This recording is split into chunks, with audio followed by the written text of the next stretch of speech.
Bosniaks, they know what they survived. They know what could happen. They are always sleeping with one eye open. Ja, to je bio 14. juli 1995. Kada smo doveženi u školu u selu Petkovci. Čim je noć pala, oni su krenuli sa ubijanjem ljudi. Mislim, znam koja je namjera, gospodinu, ali zaista ako ćemo pričati o prošlosti, završili smo priču. They don't want our kids to go together to school because that would mean it is possible to live together. We need to at least pass 50 years to not kill each other. I mean, and then maybe our next generations could actually build that trust.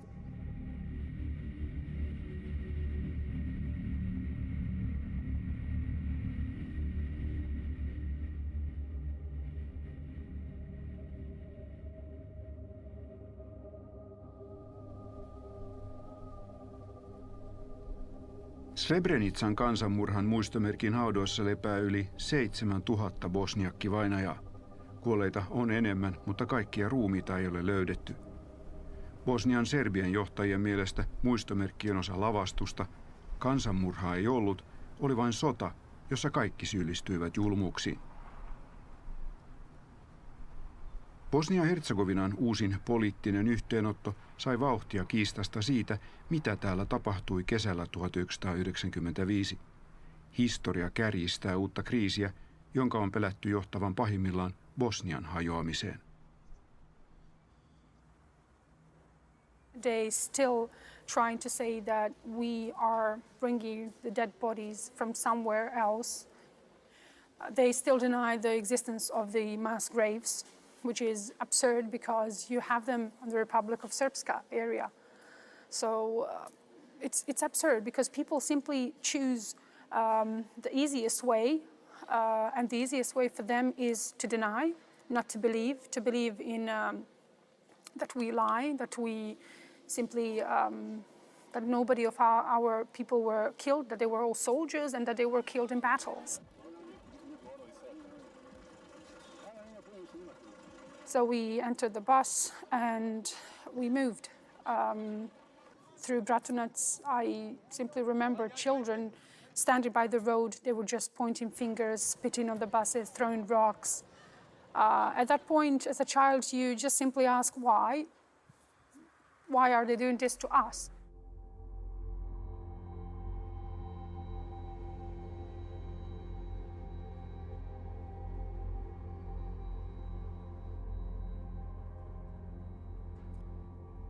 Srebrenican kansanmurhan muistomerkillä työskentelevä Almasa Salihovic muistelee omaa pakoaan kaupungista 8-vuotiaana heinäkuussa 1995 yhdessä äitinsä ja 2 sisaruksensa kanssa.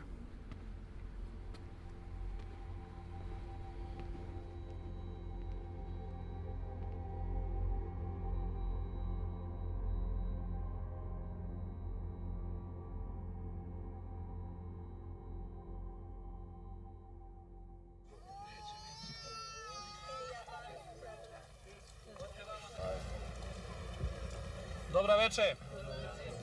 Kako ste? Ja sam general Mladić. O mene su vam svašta pričali, jel tako? Idete svi za kladanj kao što su otišli ovi prije vas. Ne bojte se, ništa vam neće biti. Slobodni ste.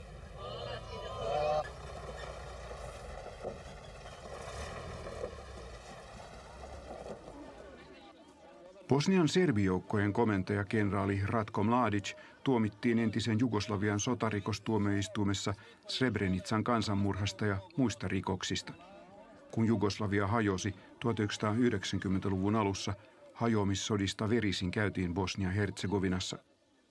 Sodassa kuoli noin 100 000 ihmistä, suurin osa heistä muslimitaustaisia bosniakkeja.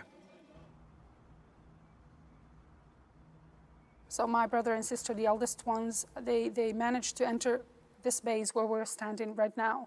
It was filled with people. Some between 5,000 to 6,000 people were here.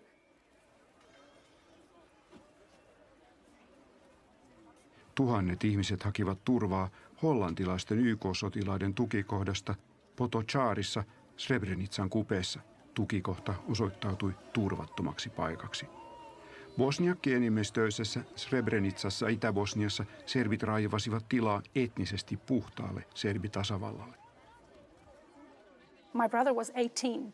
At that time he looked like a boy who was 15 because during those period of war in Srebrenica we had nothing to eat, almost nothing to eat. We barely survived. My brother was a child when you look at it that way, let alone that he was a soldier. But he was then taken away, and he was taken away somewhere else, killed, put in first mass grave, primary, and then dug out again in a secondary, and so on and so on.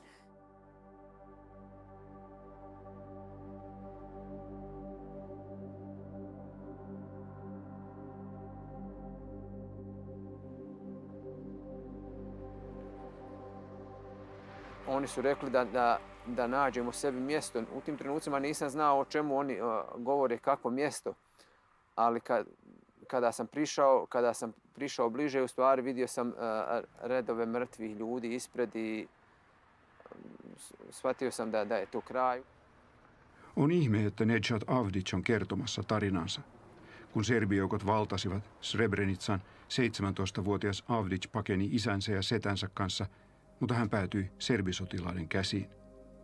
Kiinniotetut vietiin koululle ja lopulta teloituspaikalle, joka sijaitsi Padolla noin 70 kilometriä Srebrenicasta. Oni su u stvari samo rekli da legnemo. Ja sam počeo da padam, počelo je da puca i ja se ne sjećam kad je me prvi metak pogodio. Boga da umrem, nisam mogao da izdržim više. I oni kada su završili sa tim ubijanjem, puno ljudi je ostalo ranjeno, koji su jaukali, koji su bili teško pogođeni i u jednom trenutku vojnik spominje srpsko ime jednog vojnika, govoreći mu Jovo. Treba pregledati sve ljude u koga je toplo tijelo, još mu po jedan metak u glavu. On odgovara, ma jebeš i mater, već su mrtvi. Avdić onnistui yhdessä toisen haavoittuneen kanssa raahautumaan turvaan metsään. He kuulivat lisää laukauksia, kun teloitukset jatkuivat, ja näkivät, kuinka ruumiita nostettiin kuorma-autojen lavoille ja vietiin muualle. Nedžad Avdićista tuli tärkeä todistaja useissa sotarikosoikeudenkäynneissä. I u stvari tu scenu teško da čovjek može da prihvati da će se tako nešto dešavati. To sam mogao gledati ranije samo u filmovima, ali sad prvi put sam gledao to ispred sebe i jednostavno tada sam vidio u stvari šta su ljudi spremni da učine jedan drugom bez ikakvog razloga.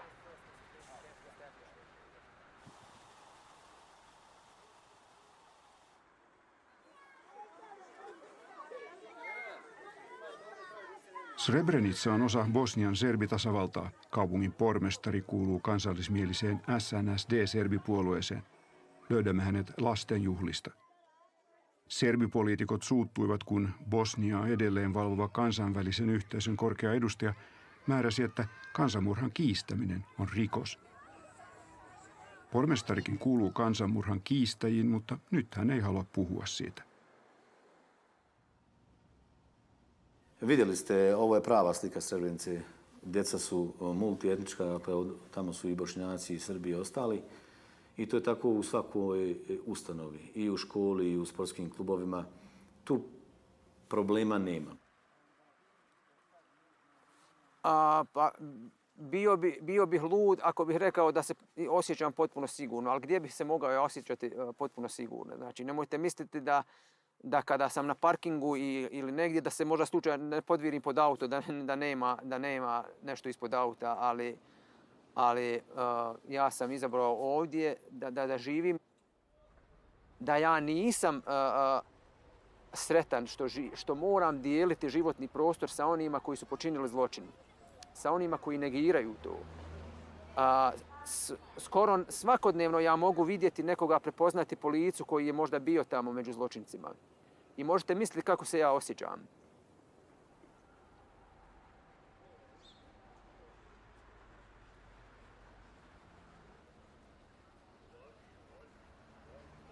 Ensimmäinen kansanmurhan kiistämisestä syytteeseen asetettu serbi asuu vain muutaman kilometrin päässä Srebrenitsan muistomerkiltä Bratunatsin kaupungissa. Vojin Pavlović johtaa itäinen vaihtoehtoyhdistystä, joka panee toivonsa Venäjään ja itsenäiseen serbitasavaltaan. Pahoja ovat puolustusliitto NATO ja EU, jonka jäseneksi Bosnia pyrkii. Naš program udruženja je upravo u programu i u statutu ugrađeno da nećemo sa NATO-om i Europskom unijom, ali želimo saradnju sa Rusijom, Kinom i sa svim zemljama koje su nastrojene za mir i toleranciju. U svom članstvu mislim lično da će prije se Europska unija raspasti nego što će i bilo koja zemlja posle Hrvatske ući u Europsku uniju. Ona meni ne treba takva. Mi imamo svoju Republiku Srpsku za koju ćemo se boriti da bude nezavisna. Nažalost, to što se dešava kroz protektorat koji je nametnula međunarodna zajednica pod okriljem visokog predstavnika, da ljudi sad ne smiju da kažu ono što misli, jer sloboda govora je ljudima uskraćena. Kad kažem ljudima, opet se misli na Srbe. Srbi su uskraćeni za sva prava koja nigdje u svijetu tu se ne dešava. Znači, mi smo uskraćeni zato da kažemo da nije bio genocid u Srebrenici. Mi kad ne budemo smjeli pričati o tome da nije bio genocid, mi ne smijemo pričati ni o tome da su naši ubijani, da je srpski narod stradao. Šta hoću da kažem? To što je visoki predstavnik nametnuo ovdje, ostavlja ogroman prostor da dođe do novih sukoba. I, nažalost, vidite, svaki dan su tenzije sve veće.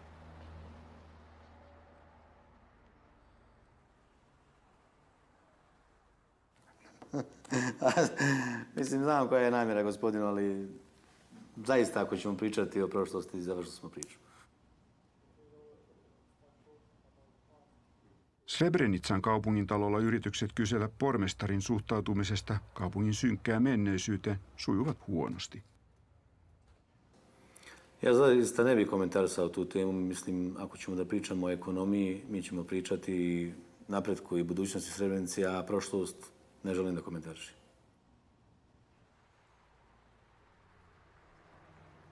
Naravno da negiranje, da me to vrijeđa svakodnevno i ja osjećam frustraciju zbog toga, naravno, ali mislim da jednostavno na sve to treba odgovarati činjenicama, treba odgovarati istinom i na kraju istina mora pobijediti.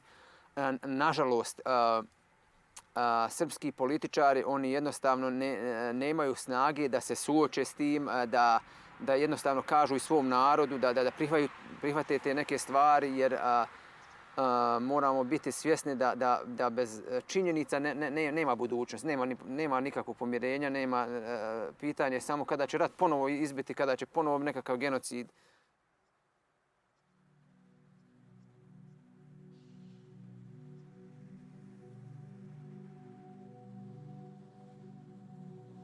Nejad Avdicin isä ja useita muita hänen sukulaisiaan on haudattu tänne muistomerkille. Henkiin jääneistä bosniakeista harva on tullut takaisin. Avdic palasi Srebrenitsaan vuonna 2007. Hän työskentelee esimiehenä autonosia valmistavassa tehtaassa.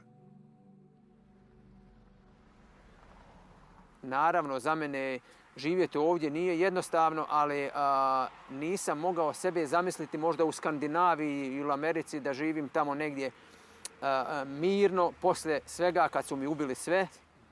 Vraćanje ovdje, boreći se, pričajući o istini, u stvari ja se borim za sve ove nevine ljude i nisam želio da ih ostavim. Jednostavno da ih zatrpaju u masovnim grobnicama kao da se ništa nije desilo, kao da ih nije nikad bilo, a u stvari oni to pokušavaju prikazati da ti ljudi jednostavno nisu ni postojali.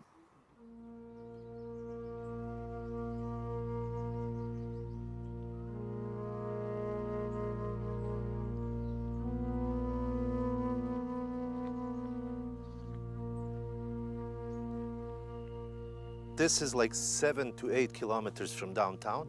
This is a place called Šušnjari. This was the gathering place of us that actually decided to go through the woods. Well, there was no right direction, to be honest. It was confusion, and what I thought, if I surrender down to Potočari, if the Serb soldiers have access to that place, I will be killed definitely. Because I was 16, but I was kind of bigger and taller than my age kids. So I couldn't sneak away. So I was thinking I'm big, and if I go down, I will be killed. Some of your relatives made a different decision and went to the camp, UN camp. What happened? And that decision is unfortunate for them, and today they are laying down in Memorial Center. They were shot, they were killed. Jamil Durakovic selvisi hengissä niin sanotulta kuolemanmarssilta. Yli 13 000 miestä ja poikaa yritti kävellä turvaan rintamalinjan yli, mutta suurin osa kuoli matkalla Serbian luoteihin. Durakovic päätyi pakolaiseksi Yhdysvaltoihin, mutta päätti tulla takaisin ja on muun muassa johtanut Srebrenican kaupunginvaltuustoa. Serbienemmistö tosin erotti Durakovicin, koska hän oli tehnyt rikosilmoituksen serbitoimittajasta, jota hän syytti kansanmurhan kiistämisestä. Not all of the Serbs are those that were killing us. You cannot say that. And there are some people ready to live together and rebuild, but some of the people are still doing, let's say, everything actually to show that hatred or whatever they feel for us. And some of them were actually involved in war, and they still didn't face justice, and we can see them. But if you come across people like that and you have the suspicion, what would you want to ask them? This simple question would be, do you regret? I mean, do you regret? If they don't, then we still have a problem in society, how to move on and build a future for our next generations. We need to at least pass 50 years to not kill each other. I mean, and then maybe our next generations could actually build that trust when we are sure that nobody would attack us, especially this bordering with Serbia, because the history shows that Serbia is always like invading or wanting to take a piece of this country and killing everything on its way. My kid, like 12 years old, she knows everything. She goes to Google and she reads. So I cannot indoctrinate my child to hate, even if I wanted. Or children see the world, see children of Finland or Germany or United States. I had no chance in the time of communism to know how kids in Finland live because my informations were limited. These days, and I think that rhetorics of national primitivism are just fading away.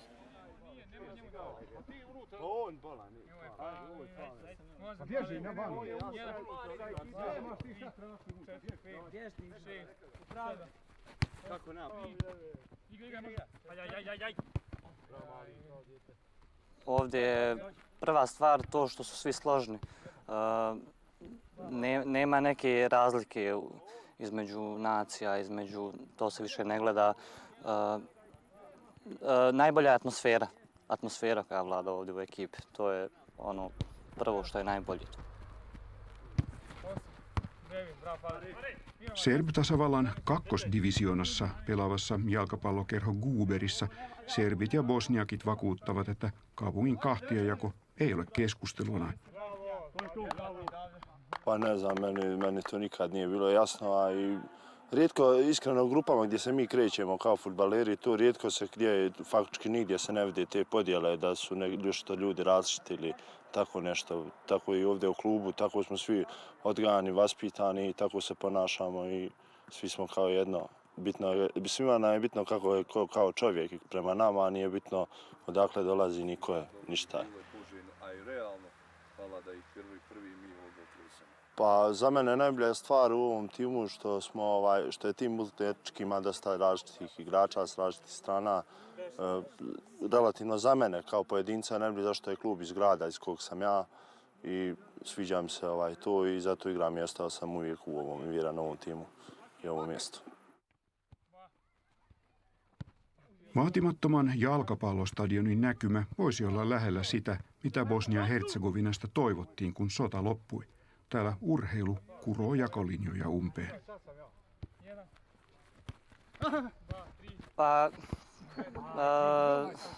Mislim da ne trebaju ljudi da gledaju na prošlost, nego da se okrenu u budućnost i da to ne donosi ničemu, te razlike, da li je neko Srbin, da li je musliman. Mislim da to više nije ni bitno toliko i da treba da idemo naprijed, a ne da se vraćamo u prošlost.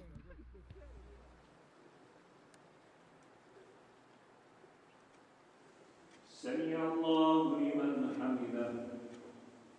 Allah. We don't have problems between ordinary people here. For example, if I need someone to help me with something to work around my house or to repair something, I have to call local Serb guy to help me. So if someone of Serb guy need help, he can call me. So we are dealing and we are doing together a lot of things, and we don't have problems between ordinary people here. Imaami Ahmed Rustanovic kuulostaa tyytyväiseltä paluumuuttajalta. Ihmisten päivittäinen kanssakäyminen täällä sujuu hyvin. Ongelmat ovat ylemmällä tasolla. Big problem here is system, is political parties, is the institutions of Republika Srpska, and people on the Serb side and Bosniak side are afraid of that regime. When you heard what those political party and those politicians from Republika Srpska are talking, it hurts me. Some of them say, "Oh, those graves there in Potočar, they are empty." How come that someone can say that? The most hardest thing that happened to me was in this July, when I put remains of my father in grave, because in 2012 I put just 50% of his bones.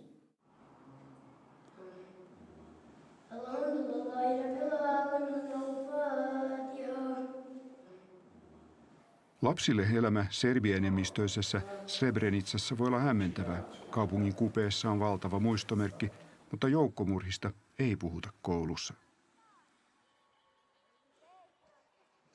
In homes, parents, the Bosniak parents, they learn their children what happened. They know exactly. And the children ask, "Where is my grandfather?" And you have to explain him what happened. And I started to explain to my kids. They were maybe 5, 6, and I had to explain them. Everyone have grandfather, uncles, but they don't have.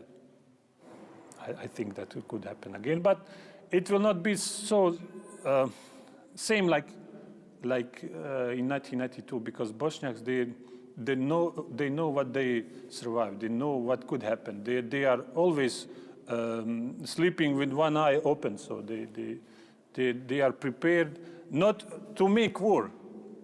They are prepared to protect themselves.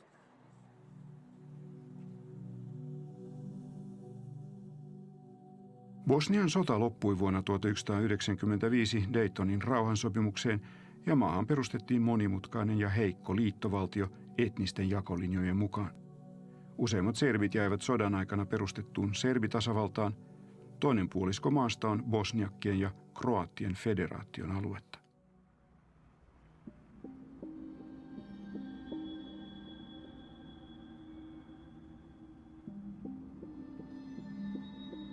Osjećam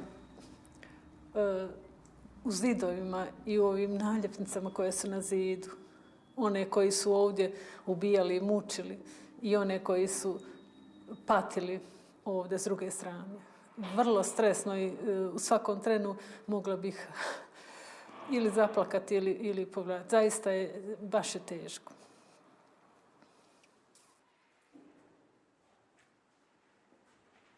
Monet Bosnian sodan julmuuksista tapahtuivat paikoissa, jonne ei ole pystytetty muistomerkkejä. Entisessä helikopteritukikohdassa Heliodromissa lähellä Mostarin kaupunkia kroattisotilaat pitivät vankileiriä, jonne tuotiin useita tuhansia bosniakkeja, suuri osa heistä siviilejä.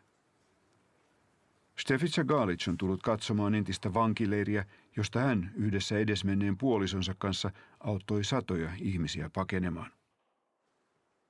Svi Bošnjaci, muslimani su pozvani da se jave u MUP od 18 do 60 godina. Svi su već tamo čekali spiskove sa kojih su čitana imena, dakle sve je pripremljeno unaprijed. Oni su ih potrpali sve na kamione i odvezli u Heliodrom. Kesällä 1993 kroatit ja bosniakit kävivät omaa sotaansa näillä seuduilla. Kroatit tavoittelivat myös omaa valtiota. Galic on kroatti. Hänen kotikaupunkinsa Ljubuškin sota tuli toden teolla elokuussa 1993. Samo smo plakali, stid nas je bilo, bili smo u šoku, žene su vrištale, djeca su trčala za kamionima. Kad su ti kamioni krenuli, mi smo gledali te ljude koji su stajali na kamionima. Oni su sa tako strašno izrogačenim očima gledali u nas, bilo ih je strah, mi nismo znali kuće ni šta će. Na koncu su počeli pucati po nama i mi smo utrčali u kuće. Heliodromin vankileiriltä saattoi päästä pois, jos pystyi todistamaan, että voi matkustaa ulkomaille. Ulkomailla asuvat bosnialaiset alkoivat lähettää kutsukirjeitä, ja niitä tuli Stefica Galicin ja hänen puolisonsa pienen valokuvausliikkeen faksiin. Mutta kirjeitä ei tullut riittävästi. Neki ljudi koji nisu dobili garantno pismo, mi smo ga krivotvorili. Pisali bi ime, izbrisali smo prethodno pisali ime, provukli ponovo kroz faks i mi smo i to davali ženi, žena bi odnijela tamo. Pa nismo se bojali zato što to nam je bilo normalno, da pomažemo ljudima u nevolji. Bilo mi je nenormalno da neko kupi nekoga, trpa ga u logore. Galic joutui joitakin vuosia sitten muuttamaan Mostariin, kun hänen kotikaupungissaan näytettiin dokumenttielokuva vankileirin pelastusoperaatiosta. Vanhoista rikoksista ei sovi muistuttaa. Bila je strahovita medijska hajka na mene. Prijetili su mi svi, od vojnih veterana do pljuvanja na ulici. Dakle, dirnula si u zločin, ne smiješ pričati, ti si naša, neka oni govore šta hoće, ti ne smiješ. Tako se meni prijetilo. Ja sam bila sva tako prebijena, stajala sam u kući, izišla bi po kruh da ga kupim, vratila bi se jer bi me neko pljunio.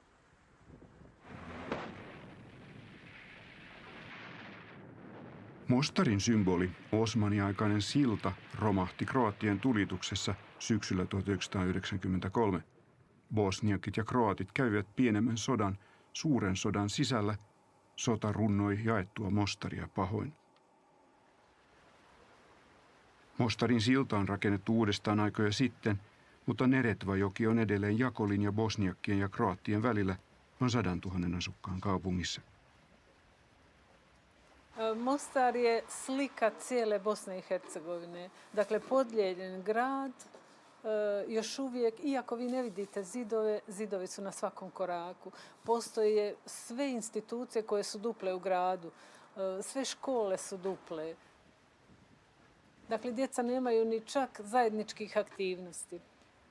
Tako da mislim da buduće generacije se uzgajaju, da tako kažem, da ne poznaju jednu drugu, da imaju strah, da uz ono što su ponijeli iz familije, iz crkve, iz kuće, bude ih odvajalo jedne od drugih, da neće poznavati ni drugost, a ni svoje komšije. Postoje djeca koja nikad nisu prešla Stari most, a žive u Mostaru.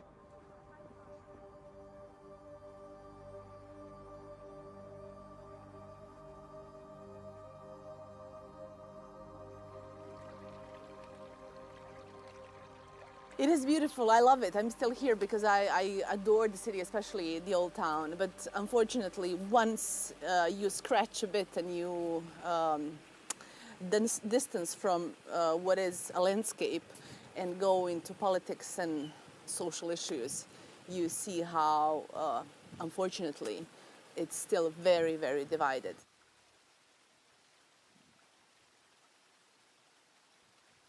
Paikallispoliitikko Hirmo Baralia pienestä liberaalipuolueesta taistelee Mostarin jakoa vastaan.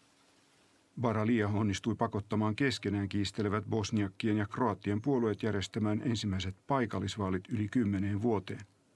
Hän joutui menemään Euroopan ihmisoikeustuomioistuimeen asti.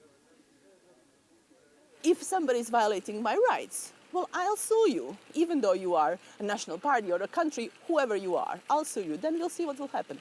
So, I mean, there was a lot of pressure because they tried to convince everybody that it was just a, populist move. Because I was already into politics, They say, she doesn't know what she's doing. And also, I'm a woman. How come that she'll find a solution when so many men couldn't find a solution? So that was also in the game.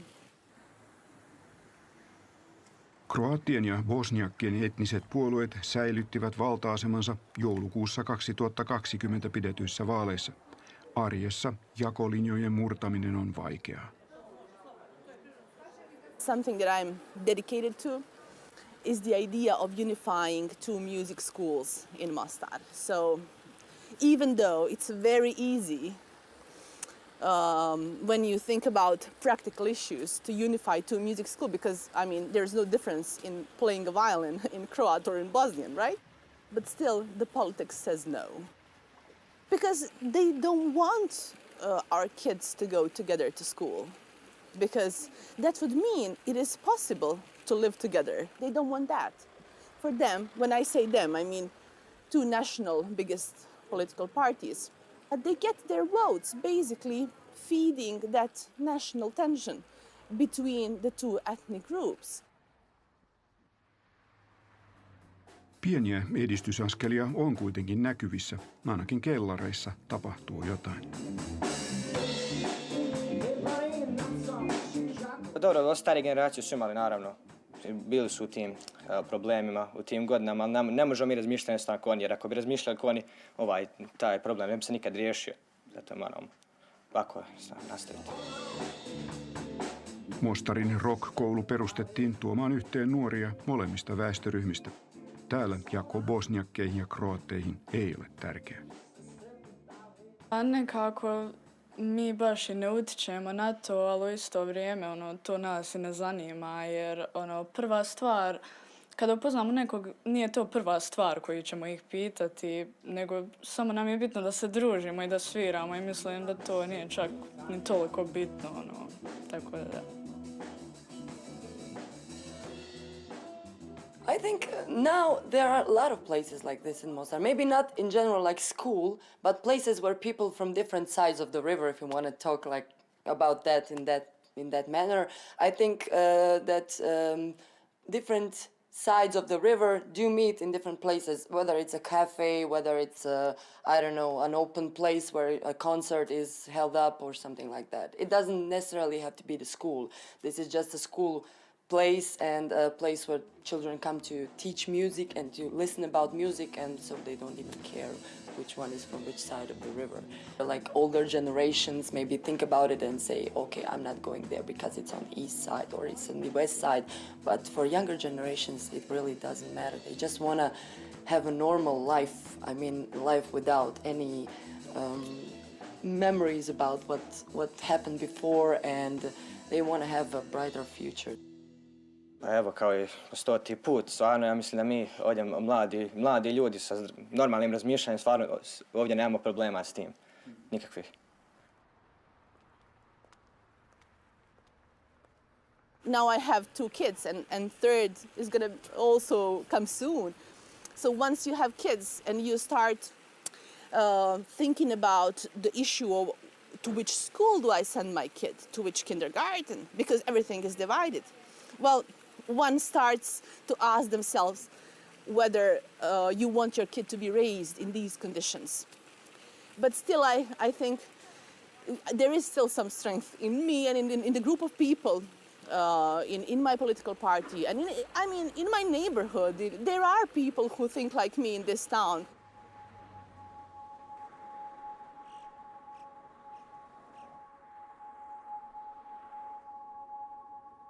Tästä kulki sodan aikainen rintamalinja Mostarissa.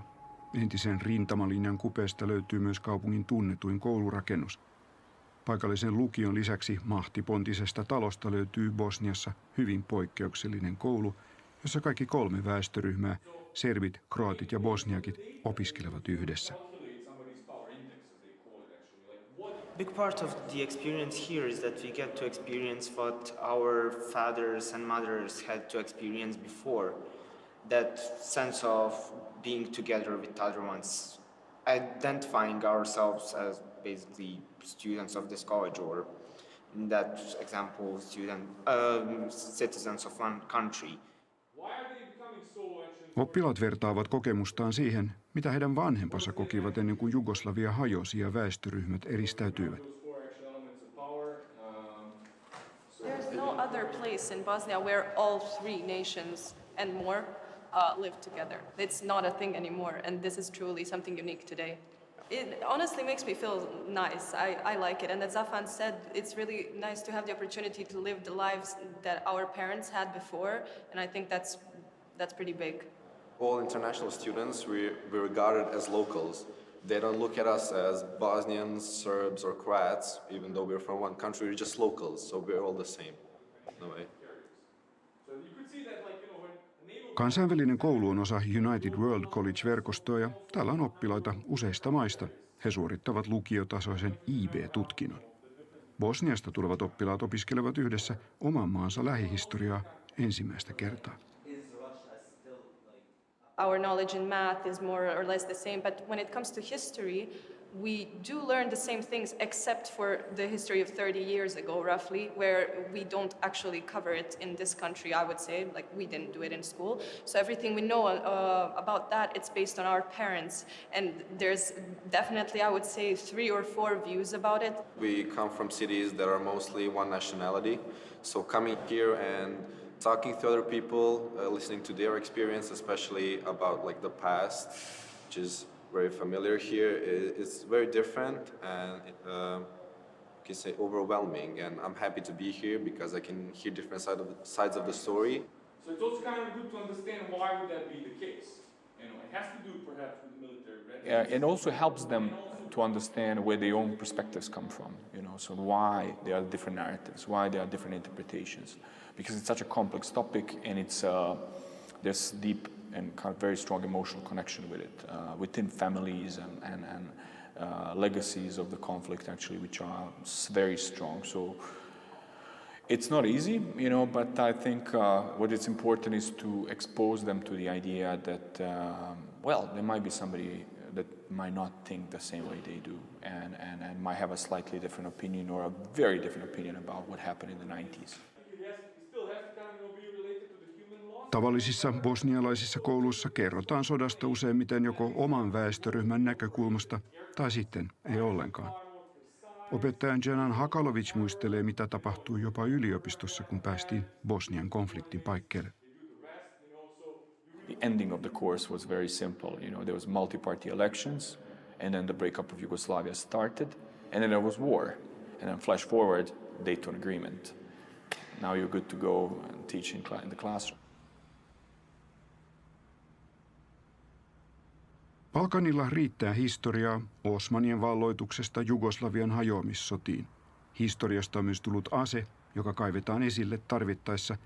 Aina löytyy vaihe, jossa oma väestöryhmä on kärsinyt tavalla tai toisella. We want to talk about kind of, you know, crimes in this, you know, in the 90s. Yeah, but what about, you know, what happened in World War II? Air power, naval power, land power, for example. And this also shows that kind of, you know, like whataboutism is really very important. You know, it's like every time you mention something, there's like, yes, but what about? And it works also for the history of the 90s. It's like, because you bring it up, you say, well, this is nothing in comparison to what we've endured here.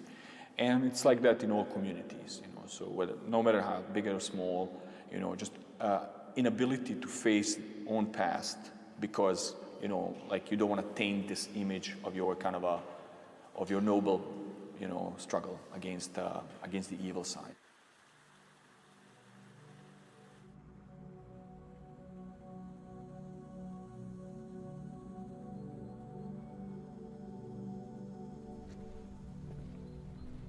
cannot understand what happened in the 90s, especially in Bosnia and Herzegovina during the civil war, if you don't understand, if you don't know what happened in this area during the Second World War, especially about genocide on Serbs in the independent state of Croatia, because every family in Bosnia, Serbian family in Bosnia and Herzegovina, have somebody who was killed during the genocide on Serbs in the independent state of Croatia.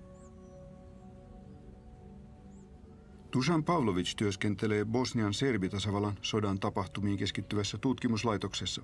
Hän on tuonut meidät Jasenovacin entiseen keskitysleiriin Kroatian ja Bosnian rajalle. Natsi-Saksan kanssa liittoutunut kroattivaltio tappoi täällä toisen maailmansodan aikana ainakin 100 000 ihmistä, tosin arviot vaihtelevat paljon. Suurin osa kuolleista oli serbejä. Toisen maailmansodan kauhuista haetaan nyt vahvistusta ajatukselle, että serbit ovat vaarassa. Pavlovicin mielestä historia selittää Serbian reaktiota, kun Jugoslavia hajosi 1990-luvun alussa. We have that very strong family narrative about it, and it just somehow protects us. And that's why at the end of the day, Republika Srpska was established at the beginning of 1992, when Serbs in Bosnia realized they will not manage to stay in Yugoslavia. So they were in a situation to find the solution how to survive in Bosnia and Herzegovina. So that's why they established Republika Srpska as a safe haven. Dusan Pavlović oli puolustuksen todistajana kenraali Ratko Mladicin sotarikosoikeuden käynnissä. Hän on myös kirjoittanut kirjan, jossa hän väittää, että Srebrenican muistomerkille haudatut ovat Bosnian armeijan sotilaita. Osa kylläkin taistelujen jälkeen surmattuja sotavankeja, mutta mitään kansanmurhaa ei ollut. Mladicin teot ovat myös osa Serbian puolustustaistelua. Ratko Mladic for Serbs, for Serbian people, is the person who was leading army, Serbian army, to protect Serbs from another genocide that happened in Second World War. One thing, and second thing is he managed to protect Serbs from re-establishing another Islamic state and Sharia law. Pavlovicin mielestä serbit tarvitsevat edelleen turvaa islamia vastaan. Hänen mukaansa uhka tulee Bosnian pääkaupungista Sarajevosta, jossa Pavlovicin terminologian mukaan islamistinen muslimiveljeskunta on vahvoilla. We are trying to find a safe haven to survive and to develop in future. If Muslim Brotherhood structures in Sarajevo continue to push so hard for this destruction of Republika Srpska and making unitary Bosnia, which means Islamic State in the future, Serbs will have to, on one or the other way, try to survive out of Bosnia and Herzegovina. Serbit ovat omassa propagandassaan luonnehtineet itseään kristityksi etuvartioksi radikaalia islamia vastaan. Serbitasavallan pääkaupunki Banja Luka ei nähnyt sotaa 1990-luvulla. Islamia vastaan taisteltiin räjäyttämällä kaupungin moskeijat. Osmaniaikainen Ferhat Pashan moskea tuhottiin viimeistä kiveä myöten.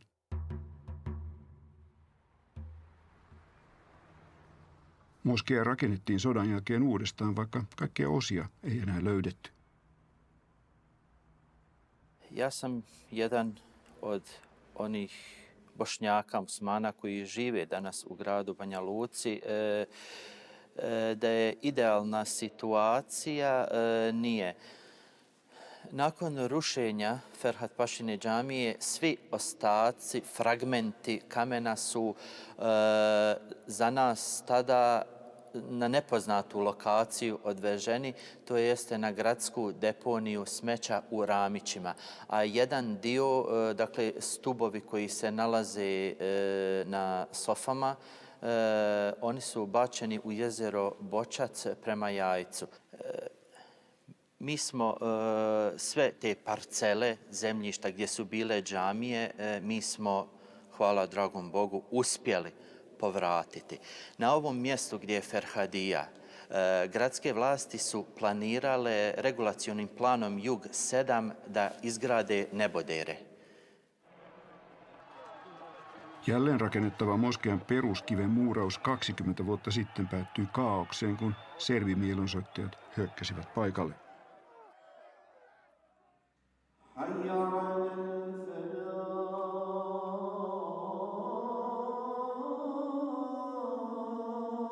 Banja Lukan pieni muslimiyhteisö viettää nyt varovaista hiljaiseloa.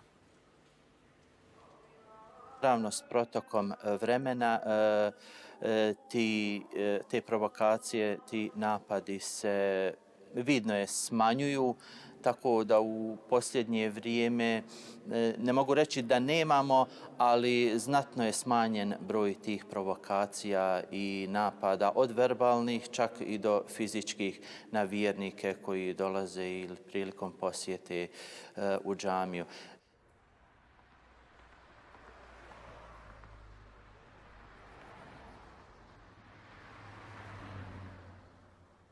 Seinäkirjoituksessa ylistetään kenraali Ratko Mladicia Serbien sankariksi. Serbipoliitikkojen suuttumus ja puheet omille teille lähdöstä saivat uutta puhtia, kun Srebrenican kansanmurhan kiistäminen kiellettiin. Suurinta huolta herättää Serbitasavallan aikeet perustaa oma armeija. Vrlo je opasno, ali isto tako iscrpljujuće. Mislim da je svaki građanin u Bosni i Hercegovini umoran od tih stalnih prijetnji, od tog stalnog zveckanja oružjem, od stalnog izdvajanja, od širenja mržnje. Tanja Topic työskentelee saksalaisen sosiaalidemokraatteja lähellä olevan säätiön edustajana Banja Lukassa ja kommentoi usein medialle Bosnian politiikkaa. Säätiön tavoitteena on muun muassa edistää väestöryhmien välistä sovintoa. Naš politički diskurs je prepun mržnje koju siju i glavni generatori mržnje u Bosni i Hercegovini su političari. Kansallismielisen SNSD-serbipuolueen johtoon kuuluva poliitikko toivoo vielä jonkinlaista yhteisymmärrystä Bosnian tulevaisuudesta. Ako se taj put ne pronađe, zašto ne razmisliti o alternativama koja može vjerovatno u nekoj situaciji da bude i odcepljenje. Serbipoliitikkojen mielestä länsimaat, jotka vastustavat itsenäisempää serbitasavaltaa, eivät ole uskottavia, koska ne perustivat aiemmin itse uuden valtion Balkanille, eli Kosovon. Mi smo prilično svjesni da je bilo koje odvajanje, bilo kojeg dijela zemlje od nekog drugog stvar koja je pod brižljivim okom međunarodnoj zajednice, da se ukupno stanje u regiji mora posmatrati. Međutim, mi imamo situaciju također u našem regionu da je jedan dio Srbije, autonomna pokrajina Kosovo, od strane nekih zemalja također suprotno međunarodnom pravu od strane nekih zemalja priznato kao nezavisna država. Mitä sitten tapahtuisi, jos serbit todella jättäisivät Bosnia-Herzegovinan ja lähtisivät omille teilleen? Myös kroaattipoliitikot ovat vaatineet itsenäisempää asemaa. Olisiko edessä Bosnian tuho ja uusi sota? Danas ja sam zabrinut za našu budućnost i ona je opasnija. Guraju nas u taj ponovni konflikt. Za sad je konflikt uglavnom na političkom nivou i na retoričkom nivou, ali pitanje je dana samo da dođe do nekog ekscesa, pitanje kako bi to završilo. U zadnje vrijeme, posebno ove godine i prošle, zaista me je strah da se ne ponove 90. jer sve liči na ono vrijeme. Ja mislim da u ovom trenutku, a i u nekom budućem, mislim da Bosna i Hercegovina više ne može ratovati. Mislim da je previše nas ima sjećanja na to šta rat uopšte donosi i kakve su to dugoročne posljedice, znači koje mi evo i danas živi. Unatoč tom dnevnom zveckanju oružjem, toj verbalnoj retorici kojoj smo izloženi dnevno, da ratujemo, da će izbiti taj rat, prosto mislim da je pitanje ko bi ratovao. Even we have political problems, I don't think that Serbs are ready to go to war, nor Bosniaks, nor Croats, or others. So I think everybody is kind of tired of wars.